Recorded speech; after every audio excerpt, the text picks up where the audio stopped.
শুরু করছি পরম করুণাময় অসীম দয়ালু আল্লাহর নামে। একজন পিতা তার পুত্রকে নছিহত করছেন।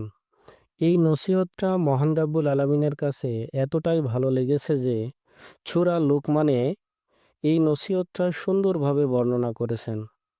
নছিহতটা এরকম, পিতা বলছেন, হে বৎস, সালাত কায়েম করিও, সৎকর্মের নির্দেশ দিও আর অসৎকর্মের নিষেধ করিও, এবং আপদে বিপদে ধৈর্য ধারণ করিও। ইহাই তো দৃঢ় সংকল্পের কাজ। অহংকার বশে তুমি মানুষকে অবজ্ঞা করিও না এবং পৃথিবীতে ঊর্ধ্বর্তভাবে বিচরণ করিও না। নিশ্চয় আল্লাহ কোন ঊর্ধ্বর্ত অহংকারীকে পছন্দ করে না। সূরা লোকমান আয়াত 17 ও 18। এই দুটি আয়াতের উপরে যদি আজ পৃথিবীতে আমল থাকতো, তাহলে পৃথিবীটা অশান্তির আগুনে জ্বলতো না। পৃথিবীটা হতো শান্ত, স্নিগ্ধ, শান্তির একটা স্বর্গ। এই দুটি আয়াতের উপরে আমাদের আমল করার তৌফিক দান করুন, বলি আমিন। ভালো লাগলে শেয়ার করবেন।